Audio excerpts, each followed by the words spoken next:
Welcome, everyone, to Zoe Church. Welcome to Agape Night. Come grab a seat wherever you are right now in your chats. Who's excited for Agape Night tonight? All right, before we get started, my name is Reuben. And I'm Dora. And we do this.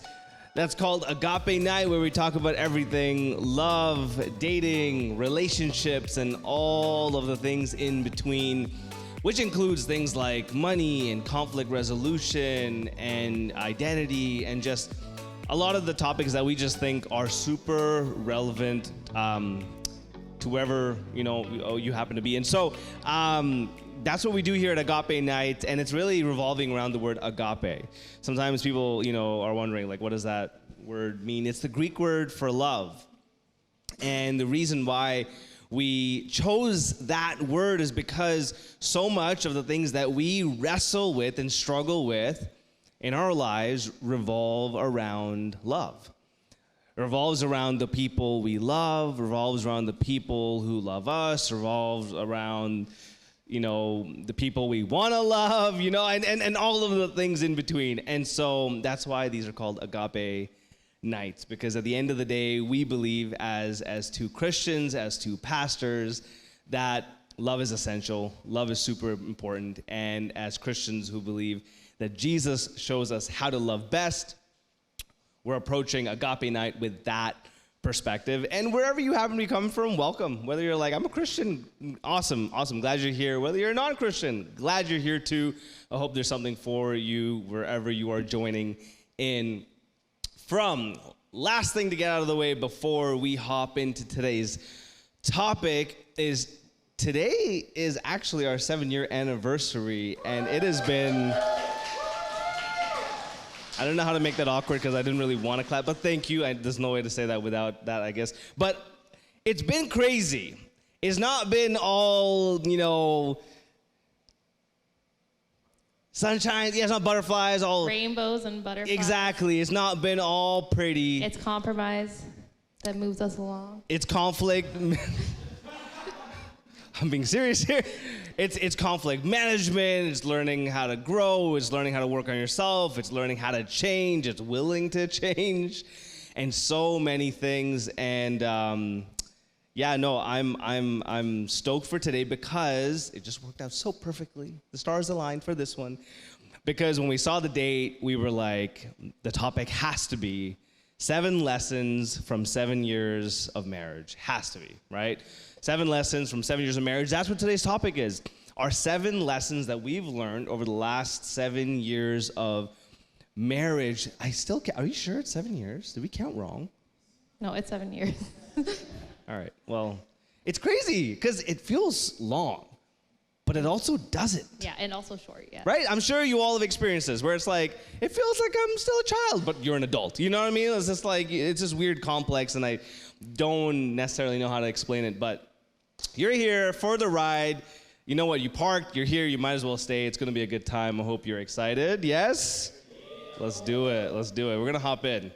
So I will say, when we were kind of brainstorming this list, we chose 7 lessons. Some that we were like, we just haven't touched on this before. Some that we were like, this is so important, we want to talk about it. But honestly, like, because we've had... And if you've been here, you know our story. Like, our relationship has been very tumultuous.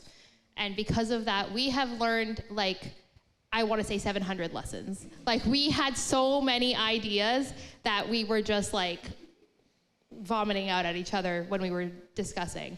So we chose 7. There are many other ones. And so if you're like, I don't know why they chose it, it's not that important. Like, we'll kind of get into it. But... These are also, if I could say one thing, these are also like the 7 that kind of came to us first when we were like just kind of reflecting on what we have been through, what we have not only been learning maybe in the season that we're in, but the seasons that we have been in. These are the 7 that kind of rose to the top. So there are many others, like you're saying, but this is very specific to us, and I'm sure you'll be blessed by that. So yeah. So, number one, being right is not as important as being on the same page. Ooh. So, this does not mean that, you're not going to have arguments and disagreements and that you just have to, give in and agree to whatever your partner is saying because you want to be on the same page. But it's just the idea that there's no room for ego when you guys are having a fight or when you're having conflict. Because the idea of, being right, being important to you means that you're so hell-bent on this person must admit that they're wrong. They must apologize. They must speak to me in such a way. They must acknowledge that I'm right. And it has a lot to do with pride and ego rather than I want us to be good. And so because I want us to be good, I don't care if it ends with you're right or I'm right. I don't care. I don't have to receive an acknowledgement of oh yeah, that was such a wonderful thing that you did, or I don't need you to give me this big long apology. I just want us to be good. And so it's the heart behind it, the heart of humility and being willing to just put your ego and your pride aside. So we've used this verse a lot. We've talked about it a few times, but Proverbs 16:18 says, pride goes before destruction and a haughty spirit before a fall. Yeah. For me, I wrestled with this one a lot. You're one of our marriage. I think we both did, which is why our fights were so big. Yeah, but I'm just speaking from my perspective, for me, you're one, and I was gonna say we have to do we have to do a series where it's you're one of our marriage, what were our, the top things that we learned, or you're one, what were the biggest things that we struggled with, because it's crazy how as you kind of progress, you go through this I don't know, change. But anyhow, year one, I really struggled with this one because, not because I did not want to love you, but mainly because I thought that trying to be on the right side was the way I was trying to love you. And I didn't realize that sometimes I could be arguing a point just to be right so that I could get things right, and totally lose, the larger picture, lose the war because I'm actually just being rude to you in the middle of doing that. I'm actually missing your point because I'm so focused on a specific argument or a minute detail or how something was done. And so it was such a learning curve for me in realizing that it's not so much, exactly what this point is, it's not so much about, fighting to be right because then you're winning because you won the argument and then you can get on the same page. In a relationship, it is so much more about, getting on the same page and being able to know what you agree on so that you can kind of move forward, together there. And actually, that's a principle that I've realized, transcends just relationships. It actually pours over into your relationships with your coworkers. It pours over into your relationships with your parents. It pours over into the relationships that you have with your siblings.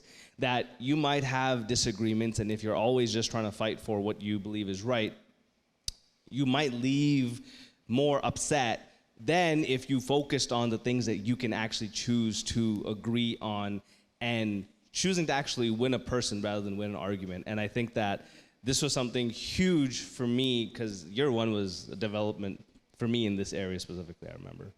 Yeah, I think it came down to a lot of I said this and you said that and blah, blah, blah. And then recognizing that okay, those little details are not as important as at the end of the day, I want you to be happy. I want us to be in agreement. I want us to love each other and care for each other. Yeah. Another thing is that just bitterness and self-pity and hopelessness can take over if we aren't if we're constantly keeping tally of each other's wrongdoings and our wins and our losses. If you're somebody who's I lose all the time, every time we are like in a fight, I'm the one who is blamed, I'm the one who is constantly like told I'm wrong, then you start to feel that like self-pity and that like hopelessness of, well, I'll just never be good enough, I'll never be right, I'll never win an argument. And then vice versa, like if you're the one who feels like you're constantly wronged, then you feel like, okay, like I'm just constantly hurt, I'm bitter, like you get bitter and angry about that. Yeah. So like Hebrews 12:14-15 actually speaks on this a little bit, and I thought it was a really nice verse to kind of illuminate us a little bit. And it says, strive for peace with everyone and for the holiness without which no one will see the Lord. See to it that no one fails to obtain the grace of God, that no root of bitterness springs up and causes trouble, and by it many become defiled. And it just talks about the idea that bitterness, when it takes root, is just so powerful, and it grows, and it can actually destroy not just the person who holds the bitterness, but others around them as well. And that if we actually have the grace of God, if like you consider yourself a believer, you consider yourself somebody who like loves Jesus, if you have that grace of God, then it should lead you to not having bitterness and holding bitterness in your heart. And so this is one way that we have seen people just grow resentful and bitter, is constantly tallying their wins and their losses and going, well, like, I need to be right. I deserve to be right one time. You are always right. And like, it's not worth it. Yeah, it's true. Number 2, when Dora said this, I was like, you know it. Oh, no, I didn't actually say that. That would be so rude. Skadoosh. All right, number 2. You will never know each other well enough to assume. Dude, this one is absolutely insane. You know, you think that over time, you will know your partner well enough to get to the place where you're just like, you can assume things. And this is not us saying you won't know your partner like the back of your hand. Like you won't know them like, you know, like you are just a replica of them. In many ways, I think, you know, an honorable mention is you really start to become one person. So much of Dora's desires are now mine and hers, and it's weird how we like have the same, you know, desires and just like small, silly things and also the bigger things. And so, it's not so much so that you don't know each other or you won't grow to know each other really, really, really well. That's not our point. The point is that no matter how well you know each other, never run to the equation, I know you really well, hence I can assume. That is a detriment. And we haven't necessarily fallen into this really much, but it is one of those things that we have to keep right on the front of our minds. Yeah, I think the reason we don't fall into it that often is because we constantly remind each other, hey, are you making an assumption? And then the other person goes, oh yeah, okay, I'm sorry for assuming. So it's something we remind each other of because we know that there's like traps and pitfalls to this. But yeah, you're always, like we talk about this a lot too, you're always a student of your partner. You're always trying to study and learn and get to know your partner as much as possible. And there is a lifetime for you to learn. Like you're never going to learn and know everything. To be honest, like I don't know everything about myself. There are things that I'm realizing about myself every single day. And I come and I tell everyone, I'm like, you know what I just realized? I don't really like this, or I really like that. And I never knew it before. And it took me 32 years to figure that out. So if it took me that long, it's going to take him some time to figure those things out too. But there's always room for you to kind of learn and grow. And that goes along with like the other aspect of this is that there's always room for unpredictability and surprises in our relationships. So don't ever believe the lie that like your relationship is boring or that you know everything that there is to know. Don't ever believe the lie that you know what the person is going to say. Like, I don't want to talk to them about this because I know how they're going to respond. Like, those kinds of assumptions, that kind of mindset and mentality, really puts you and your relationship in a box, and it limits the level of growth and intimacy that you can have. Yeah. That's a good one. By the way, I hope you guys write these down. I try to post these post Agape Night, but make notes because this is important. Okay, number 3. You've heard us say this in other ways before. We were trying to be cool with the lingo. Trust is not a commodity that you can trade or gamble with. What do I mean by that? You know, we often do this thing where when we feel like some things like our pride or our desires are at risk, we can almost put trust on the table, so to speak. Kind of like we're playing with trust, we're questioning trust. We'll use a line, for example, like in an argument, going back and forth, you're not getting what you want. And you start running to the statements like, I don't know if I can trust you anymore. It's not that you're necessarily meaning that or running to that, but not only are you not protecting trust when you say that flamboyantly, but at the same time, you're hoping to use that as a tool to get your way. You're trying to twist somebody's arm. You're using trust to further along what you desire. It's to manipulate your partner. Yeah, or like if you're, threatening to leave anytime something goes wrong or you're not getting your way, which, trust me, I've seen this. So this is not just like a crazy example, but well, you know what, you always do these things, so like obviously this is just not going to work between us, and like those kinds of threats, you're putting trust on the table because you're putting your partner in a position where like not only are they now feeling insecure and they don't know if you're going to stay, but they also they don't trust you because you keep saying these things. Like you keep making these statements. You keep putting them in a position where they're like your word is also not good. You keep saying that you're going to leave and you keep sticking around. You keep doing all these things just to get your way. So you're putting trust on the line in those kinds of settings. Yeah. And it's like playing a game of Jenga, trust. You might not realize it right now, but every single time you put trust on the table, you're pushing at another block and you're weakening, your Jenga tower, whatever.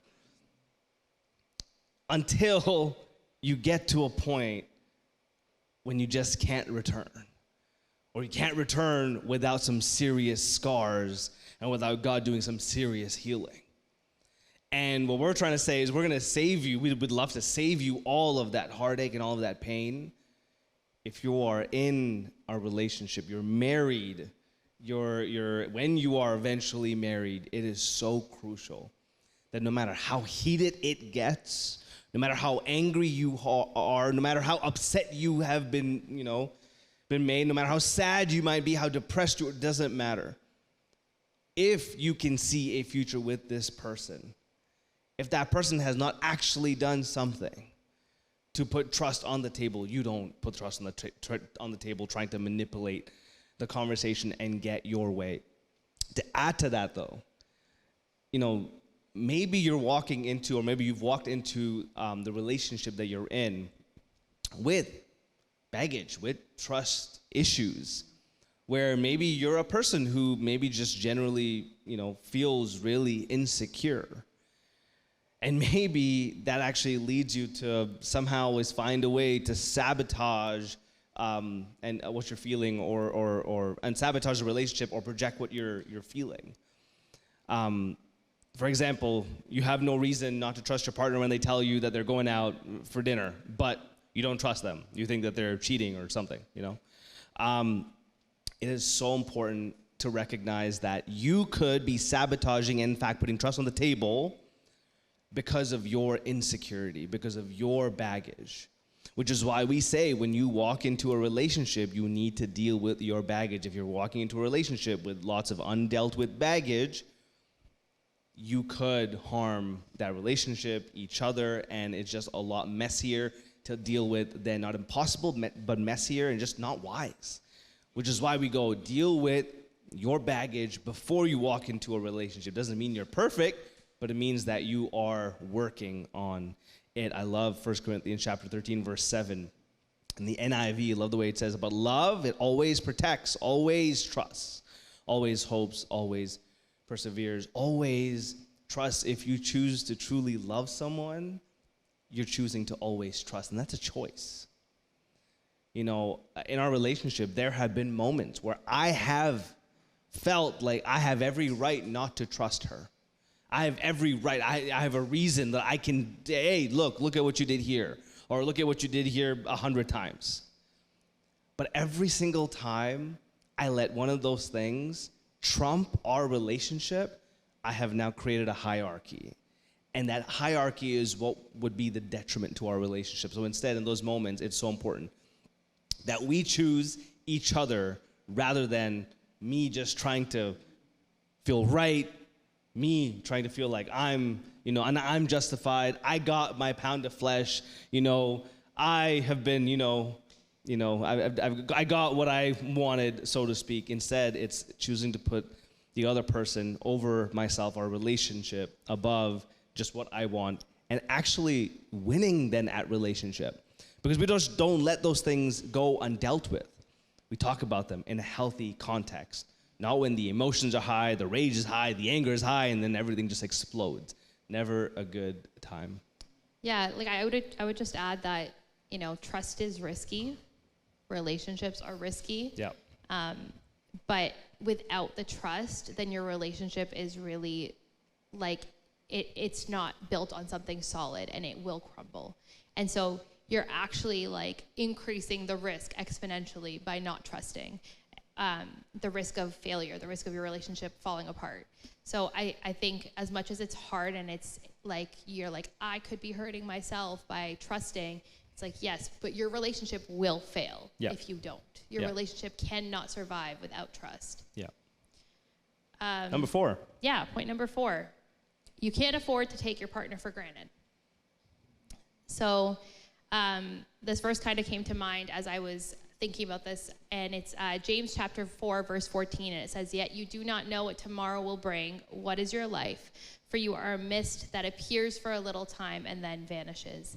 And just the idea behind this is that like our lives are so fleeting and so short and so unpredictable. Like anyone's life can be taken at any moment, and so we have such a limited time, and we need to prioritize the things that are important to us. And I think when it comes to our partners, a lot of the times, that is the person we take for granted the most. Yeah. That is the person we're okay with hurting the most, because they're like, well, they're gonna forgive me because they love me. That's the person that we're okay like spending less time with because, well, I see them at home all the time, or like, oh yeah, like they'll always be around, but I'm not gonna see this person who's coming into town for a short time. I'm not gonna see this person who like only has this limited time for me. We are constantly like, let's say, working and running after money because like we need to make money and we need to earn. And so we really don't prioritize our partners as much as we should. And so my thought process behind this was how we need to be intentional about prioritizing them, prioritizing their feelings, prioritizing time, prioritizing the relationship. And it's at the end of the day, money comes and goes, other people come and go. Even like, and I say this as a parent of 3 children, and it's hard to believe that right now with like my 3 little kids who like need me for everything, but my children will come and go in the sense that like one day they're gonna grow up and they're gonna get married and they're gonna have their own lives and their own families. And what's left is this. And so if I haven't taken the time to prioritize this, then like what am I gonna be left with at the end of the day? If all I do is I spend my life working and I spend my life taking care of my kids, I spend my life after my friends and other people, and then like we have nothing left for us to actually enjoy and to like partake in at the end of the day. Yeah. I mean, you've seen it. We've seen it so often where you have a couple who can't really even stand each other anymore because all of the things that have kept them busy have stopped. They don't have the busy jobs that they used to have at one point. They don't have the kids that are occupying their time. Maybe there's grandkids in the picture, maybe there's not, I don't know, but they just grow apart, which is why there's also so many people at that age, a little bit older age, that will go, hey, you know what? Maybe we're just growing apart. We'll get a divorce. We'll try something new. And I laugh because really it breaks my heart because I don't believe that's God's design for marriage and relationship. And at the same time, I also believe that there is hope even in those situations. It's just they don't see it and they don't know it. And so taking, each other for granted, it starts from day one. And it's choosing to be intentional from day one, is choosing to foster the relationship that you have from day one. And we've had seasons where we've definitely done this to each other, where we've taken each other for granted. And in those seasons, how do we bounce back? We actually we recognize it, we apologize to each other. We recognize how we've taken each other for granted. We recognize the factors that were out of our control. A lot of you know us, but in case you don't know us, we have pretty busy lives with, just the different things that we have in our lives. And so we recognize the factors that are out of our control so that we're not just pinning blame on each other. And then we make a plan for, what does this look like? To actually choose to, love each other well, to choose to care for each other well. We make a plan, whatever that looks like, from our time to the way we're, spending our time, to limiting, time that we're, spending in other areas that we shouldn't be, trying to find ways that we can actually, do things together and bond that way. Yeah, I was gonna say, for those of you who've been around for a long time know that there was a season in our lives, it's about a year, that we did not go on a date. We did not spend intentional relational time together. And during that time, it was rough. It was rough on both of us. It was rough on the relationship. It caused so much harm to each of us individually. But we had to recognize, okay, there are these factors that are out of our control, like work, kids, some of those factors we literally cannot do anything about. But then there were factors that were within our control, and we immediately went, okay, let's identify them and let's work through them. One of them for me, for those of you who were there, it was my mental health. And so I'm gonna go to counseling. I'm gonna work through some of the stuff I need to work through, because I would like us to be in a good place. And so recognizing those things and actually addressing them head on, so that you can take that time to grow intentionally, is so important. Yeah. Good. One last thing that comes to mind about that topic. We think of this a little bit backwards. Why do we take for granted our greatest asset? In the investment world, in the world of money, our greatest asset we value, we care for. We put more money into it to make sure it's protected. We care for it. We insure it. Why is it when it comes to relationships, we don't do that? When it comes to relationships, our greatest asset, your partner in crime, why do we go, they'll just be there, we'll take them for granted, we're valuing other people's time more than the person that is supposed to be, our partner for life? And so I think it's kind of we got to rethink that and realize that the person that we have to, and in fact, according to the scriptures, the person that we are first called to when it comes to ministry and ministering to and loving and being Christ to, and we're going to get to it, is our partner. So, number 5. It sounds really obvious, but I'll explain. I bet you can't guess this one.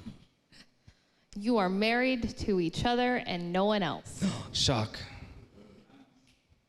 What do you mean by that, Dora? Genesis 2, chapter 2, verse 24 says, "Therefore a man shall leave his father and his mother and hold fast to his wife, and they shall become one flesh." And the idea here is simple, that you are leaving family behind and you are holding to each other. You are married to each other. You are not married to your family. You're not married to his family, her family. It doesn't matter. You're not married to each other's friends. You're not married to your kids. You're not married to anyone else. Your job. Big one. Yeah, you are married to each other. You cleave to each other. So I think it goes back to that same idea of prioritizing each other, but then also don't let others come between you. Be mindful of the people you allow to speak into your life. Yeah. Be mindful of the people that you share things with. For example, don't disclose personal information to someone unless you're this is a trusted person that me and my partner are both okay with me sharing this information with. Don't allow yourself to value somebody else's opinion over your partner's opinion. essentially just recognize that, like, if this relationship is number one, everything else, like, falls, you know, way below that, and it's not as important, and you shouldn't value it as much. And so do not let the influence of others get in the way. Yeah, and people pleasers have a hard time at this because you're focused on pleasing everyone. And yeah, we don't like to feel unliked. Yeah, and this is where you have to be remind yourself, this is who you're married to, or this is who you're going to be marrying, or this is who you are dating, and thus it carries something. Whatever stage you are at, it carries something, and you need to recognize that you need to live by that. And so there will be a lot of noise. There will be a lot of voices that you didn't even recognize that might have a sway or influence over you. And this is the space in which you get to go, you know what? I am bound to this person when you're married. I am bound to this person. And so since I'm bound to this person, I need to remind myself when it comes to everything else in my life, this person has to come first. Not mom, not my boys, not my girls, not my kids. Again, as hard as it may be to say that, but your partner, your spouse. Yeah, and again, like, you know, going back to the kids thing, so many, I see it time and time again, especially in our culture. So many couples make their lives about their kids, and it's like anything that has to do, like, in terms of communication between a husband and wife, it ends up being, it's about the kids, or it's about something logistical, and there's literally no intimacy or union anymore, and it is a detriment to any relationship. Yeah, and like, kids will use this. Kids will absolutely use this, and they'll be like, hey, mommy, can I do this? And then they know very well that they've already asked daddy, and daddy's already told them no, and they're still gonna come ask, and like, that's where that unity and that partnership is so important. Yeah. Our kids now, I recognize them, like, go ask daddy, and they'll be like, well, daddy said to ask you, and then I realize it's because we're both doing the same thing. We both want to make sure that, like, we're on the same page, and so then we, like, have a conversation about it. So yeah, just be mindful of that one. Number 6. You are not just husband and wife, you're partners in ministry. I wanted to say partners in crime so bad, but same thing. Partners in ministry. Same thing. So I'm going to read a passage, and then I'm going to kind of explain a little bit about what I mean here. So Ephesians 5, verses 21 to 30, so it's a little bit long. It says, submit to one another out of reverence for Christ. Wives, submit yourselves to your own husbands as you do the Lord. For the husband is the head of the wife, as Christ is the head of the church, his body, of which he is the Savior. Now, as the church submits to Christ, so also wives should submit to their husbands in everything. Husbands, love your wives, just as Christ loved the church and gave himself up for her, to make her holy, cleansing her by the washing with water through the word, and to present her to himself as a radiant church without stain or wrinkle or any other blemish, but holy and blameless. In this same way, husbands ought to love their wives as their own bodies. He who loves his wife loves himself. After all, no one ever hated their own body, but they feed and care for their body just as Christ does the church, for we are members of his body. Yeah. The first, like, we talk about this a lot, about being on mission, being, like, you know, leading others to Jesus. The first person that you're doing that to is your partner. Like, we are called to lead each other to Christ and to minister to each other. And the depiction of marriage as reflected in Christ and the church is that we sanctify each other. Yep. We bring each other to Christ. We make each other more, help make each other more holy, because I don't make you holy, but you know what I mean. I help make you holy, and vice versa. We submit and respect each other. We sacrifice for each other. We are willing to give up our lives for each other. That is the depiction of marriage. And so if that is what marriage should look like, then we are ministering to one another. Yeah. One of the things that I've said, I actually was saying this before, I was ever married, before I ever met you, it was because of something that I just had seen through some of my friends, and then being married, and now being married for 7 years, it is so true. I truly believe there is nothing that will make you more like Jesus than being married. If you are married and you are intentionally working on your relationship, there's nothing that will push you more, challenge you more, but also call you out more and encourage you more than being married. And it's been my experience, and I know so many other people who that's exactly what their experience has been, where it is not all pretty. It is not all, like we said, sunshine and rainbows. But that process of going through, the valleys and, the mountain tops, that process is just a refining process. It is a purifying process. It really is what I believe God uses to shape us in a very powerful way. Yeah, absolutely. Like, I think there are many times where without leaning on Christ, I could not be a good wife to you. And so I've had to go, okay, like, for me to be a good wife in this situation, I am going to be an even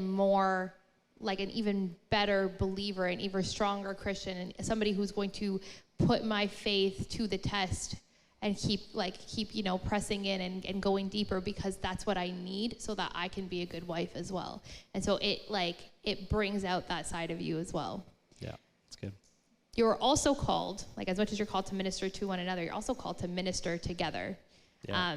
And so I think of this like in Luke chapter 10, it says, after the Lord appointed 72 others, and he sent them 2 by 2 ahead of him to every town and place where he was about to go. And he told them, the harvest is plentiful, but the workers are few. Ask the Lord of the harvest, therefore, to send out workers into his harvest field. And it just, the idea that they went out in pairs and they supported each other in their ministry, it is so beautifully reflected in marriage, that like you two are effectively, you are being sent out as apostles in pairs. You have a natural pairing and a natural circle of influence, people who you can be on mission towards, people who you can talk to about Jesus, people who you can influence, people who are actually observing your life and seeing the way that you care for each other and the way that you live your faith out. And so you are partners in ministry, both to each other and also to others. Yeah. That's good. It's really good. Last but not least, number 7, last one. Don't just be in a relationship, talk about your relationship. That one doesn't sound as catchy, but the point is very important. Oftentimes we just find ourselves in a relationship. Maybe you're dating, maybe you're engaged, maybe you're married if you're listening to this later on. Wherever you are on that journey, don't just be there. Don't just be like, all right, I'm here, I've arrived, the wedding that passed, okay. That is the first step to the downward fall and demise of your relationship.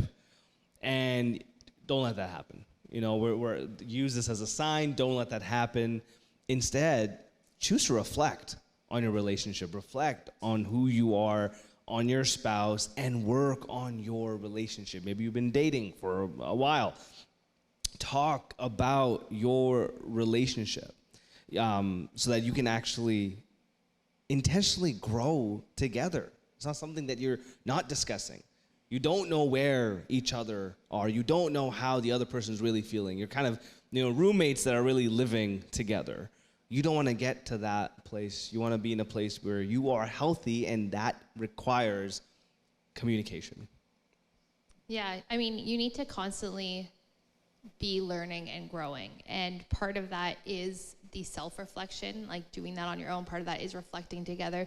Part of that is even inviting counsel into the conversation, inviting people, trusted counselors to come and advise and help as well.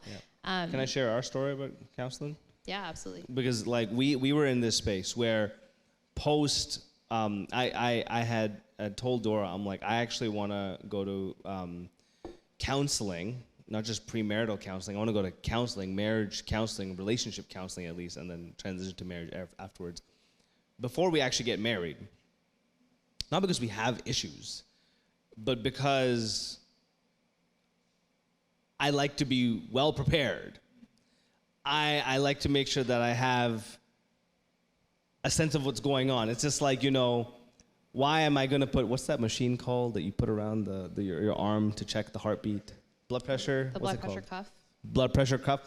It's like, why do I need to put the blood pressure cuff on when I feel like my heart's racing? It's like, hey, you know what? This is a really emotionally sensitive time. We're gonna go. We're gonna set ourselves up for success. And it's so interesting because that counseling session led into marital counseling that actually brought out a lot of things that we didn't know that we have not been working through about our past. We thought we were a lot, further along in our emotional health, in our, spiritual development. And it's crazy how our emotional health does tie into our spiritual development, our spiritual growth as disciples of Jesus. They go hand in hand. And that was pivotal for me and for her. That, to be honest, opened up a can of worms that we were not ready for. But set us up, in my opinion, for the next, not 7 years, but 70 years to come. Because we dealt with those things in a healthier way. So counseling, as much as, maybe not in today's younger culture, maybe in an older culture, it's a little bit more taboo. It's like that, like only if you have a problem, go counseling. That's not our advice. Our advice is it's healthy to seek counseling. It's healthy to, get input from professionals, from your pastors, so that you actually are walking in a healthy way, proactively. Yeah, I mean, if you're doing like pre-engagement, premarital counseling with us, you will see this because you'll be like, we're having like a great month. We had another great month and another great month. And it'll be like 6 months straight of like positive feedback. We're not going to be like, okay, well, we're going to stop meeting now. We'll be like, okay, cool. We'll see you next month, because we want to make sure that you guys are still like, you're constantly growing and you're constantly actively working through your relationship. Proverbs 26 verse 11, it says, as a dog returns to its vomit, so fools repeat their folly. And so, like, I don't love the idea of returning to my vomit. I don't want to repeat my mistakes. I'm somebody who, like, I would like to think that I learn from my mistakes, but like it's just something that, like, we don't want to keep repeating the same mistakes. We don't want to keep making the same mistakes over and over again, and then wondering why our relationship is stagnant or it's not moving forward. And one of the reasons is because we don't actually reflect and we don't catch the things that we need to change. Yeah. Go ahead. I was going to say... Leave the last point for me. Okay. Yeah. I was going to say, beyond just reflecting on the past, we need to be talking about the current state of where your heart is at and where you're at. And so sometimes that's like similar conversations to what we talked about before about, like, do I feel loved by my partner? Where are, like, some areas that I am finding that I have, like, challenges or struggles? What are things that we need to, like, talk about, to work out, that are current between us? But also, like, what are some of the good things? What are some of the wins and the things that we want to celebrate? How do we want to repeat those things? Like, I remember, so Reuben and I will talk about this every once in a while. We'll have, like, a conversation about, like, where are we at? And I remember last year on our anniversary, we had a conversation. I remember distinctly, like, we were at dinner, and we were having a conversation about, like, how, like, do we feel loved? Are there any things that we would like each other to change or work through? Are there any things that, like, we really like that we want to do more of? And we kind of set some goals. And then, like, I remember that conversation, it was like, we were in a really good place. We were like, it's not a season where I'm like, I want you to change anything or I need to change anything. It was a season of, like, we're reflecting on these things that were actually positive, and now we're celebrating that. And we were sitting there just really enjoying being in each other's company, enjoying that like we had like just similar goals and similar dreams and similar things that we wanted to work towards, and like we were able to just enjoy that time together and go, hey, like we're in a good place, and like I'm so glad that we're doing this together. Yep, it's good. Two things come to mind. One, if you don't make space for God in your relationship, then God won't be involved. God doesn't just naturally just kind of squeeze his way in because you call yourself a Christian. If you're not intentional about the time you spend together and it being centered around Jesus, whether it's serving together at church, whether it's the way you pray or you're reading together, then God will become an afterthought, and it will start breaking down the principles and the values that you say that you have. And so when it comes to your relationship, instead of just being in one, actually be active in your relationship and talk about the things that you value. Talk about God. Have those conversations. And that will hopefully get you on the right track. Last but not least, and I think this one is so important as well, and you can say this with almost any line, but whatever, it sounds fun, so I'll say it. A couple that dreams together stays together. And why I say that is because I don't think I shouldn't say that. Maybe generally couples do. I feel like couples don't necessarily dream together. Or if they do dream, it's not like dreams that like are healthy necessarily. It can be like kind of like, unrealistic or whatever. But a couple that genuinely talks about their desires and their hopes and where they want to be and ways in which they want to get there and how they're going to help each other and serve each other and love each other. You have to talk about those things. Have to. Because you have no idea. We've seen it. We've experienced this, not personally, but we've experienced it through counseling, through knowing other couples. You have two people who do not talk about your hopes and dreams, about their hopes and dreams. Year passes, you're dating, you're engaged, you're married, whatever, and it's so crazy how you've started to grow apart because your hopes and your dreams do not look the same. How one person is living a certain type of lifestyle because their focus is here, and how another person is living a different kind of lifestyle because their focus is there, and because you're not on the same page when it comes to your hopes and your dreams, now you feel so separated. And so talk about the things that you hope for, whether it's job, whether it's family, whether it's home, whether it's, where you want to live, whether it's about the ministry that, God's calling you to, where you want to serve, all things in that nature. Dream together, stay together. And I think just to add to that is just a brief thing, but sometimes I find that we have these dreams for our lives, but we're too scared to actually do anything about it. And a lot of that comes from a fear of failure, insecurity, not feeling like you can actually do this. It may not feel realistic, but sometimes your partner being your number one fan and supporter is that person who can help you get there. So I have found so many times I'm like, I really want to do this, but I'm kind of scared. And I just kind of throw it out there casually as it would be nice to do this one day. And Reuben's just like, let's do it. He's like, let's do it. Why not today? And help me put it into action, and vice versa. He'll be like, I don't know if I can ever do this. And I'm just like, yes, you can. This is why. And I will encourage him so that he can do it. And I think that we don't recognize the value of even if it may not be, we have this exact same dream, but now this is your dream, and so it becomes my dream, and I'm going to help you put it into motion, how much more powerful that is and how much more successful that can be. Amen. That's all we had for Agape Night today. Thank you guys so much for coming out, for being here, for being a part of the conversation and listening in, and I hope it's, stirred you up a little bit, got you thinking. If you have questions, we do this thing right after Agape Night. The countdown's gonna go down.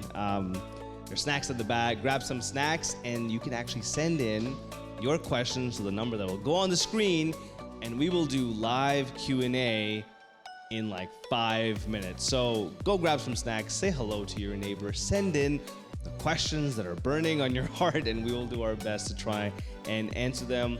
Thank you for coming, and we'll see you in a few minutes.